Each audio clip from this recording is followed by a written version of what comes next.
And the first speaker I have here is Bev Dick from the United Nurses of Alberta. Thanks, David, and it's my absolute pleasure to be here today. Although I think it's a shame, it's a disgrace that we have to be here today on a beautiful sunny day. I'm sure we could all be doing something different. But this government makes us get out and protest every time we see things that are wrong, and this certainly is. So I'm here to represent over 25,000 registered nurses, registered psychiatric nurses, all across the province.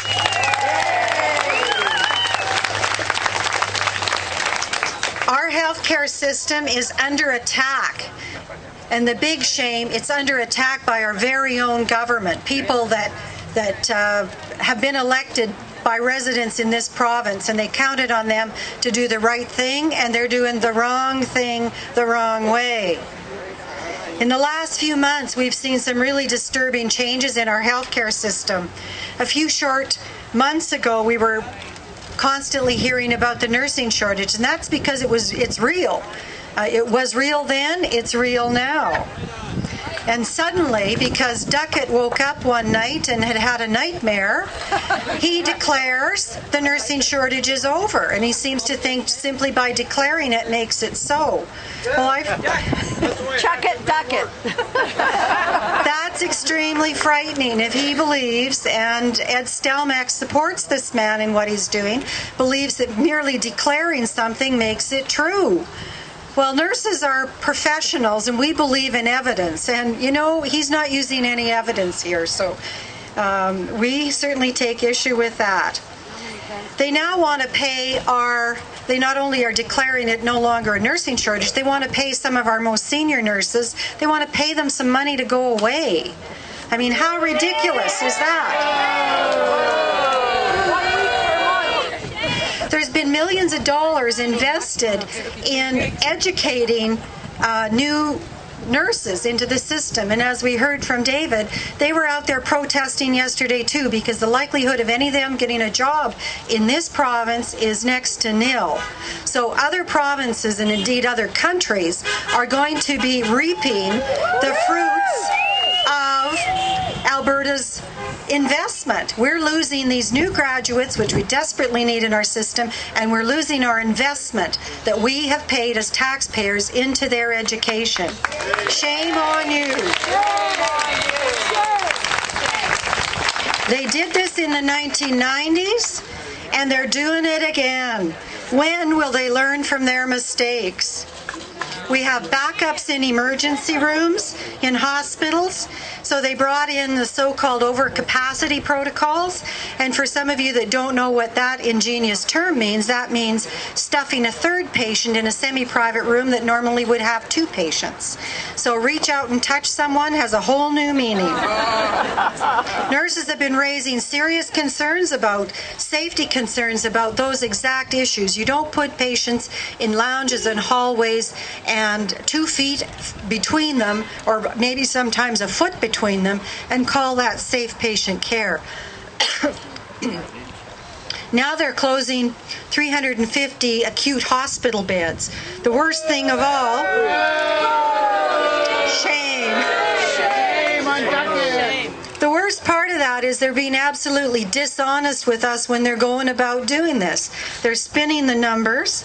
They're moving patients that probably should be moved into full-service long-term care beds out of hospital beds. Most of these patients will end up in assisted living and without the care that they really need, unless they can afford to pay for it themselves.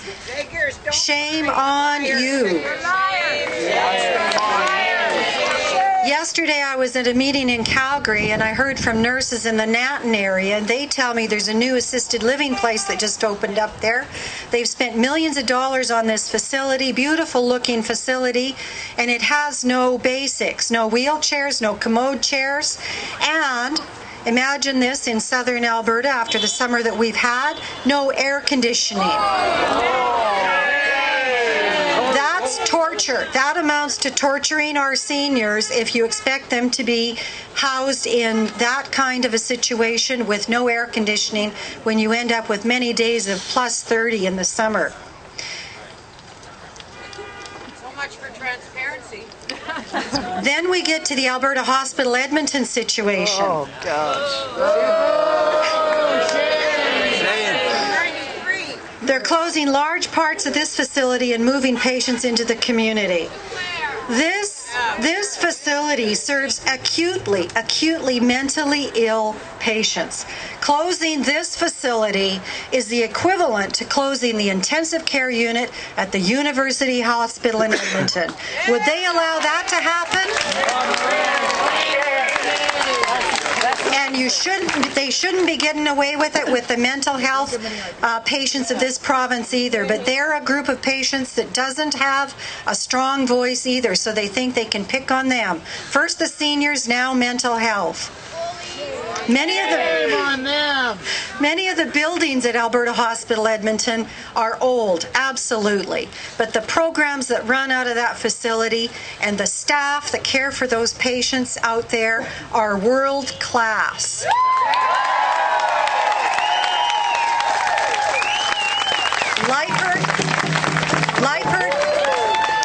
Lippert and Stelmach constantly tell us that the changes they're making are going to improve Medicare, improve access, and they're finding innovative ways to make improvements. More lies. How can closing beds, reducing staff, and downloading onto patients and their family possibly ever be an improvement? The government's using the recession as an excuse to loot and plunder the healthcare system and turn huge portions over to private for-profit companies, including insurance companies. Alberta was awash in billions of dollars just a year ago. And now we're broke? How does that work? Ed Stelmach says we have to, and the Conservatives say we have to tighten our belts again. He just tightened his when he got $54,000. That's right.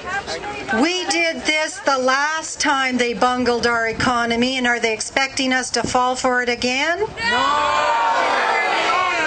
He gives us $54,000 back. That's right. I think this government has a tremendous credibility problem. What about you? It's time Ed Stelmach stops hiding behind his high-paid henchman, Mr. Duckett, and come clean with the people of this province about what's really going on. Ed Stelmach, start telling the truth about your agenda.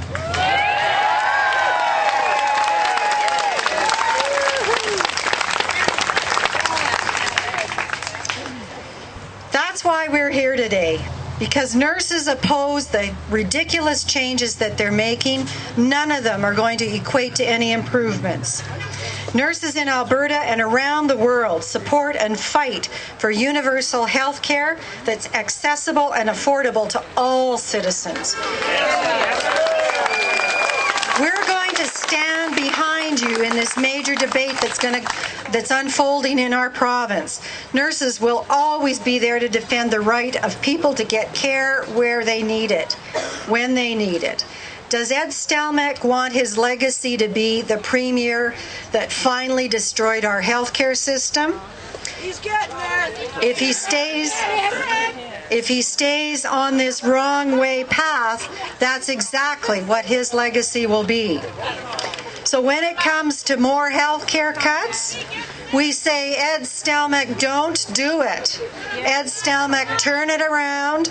And Ed Stelmach, don't go the wrong way. Thank you.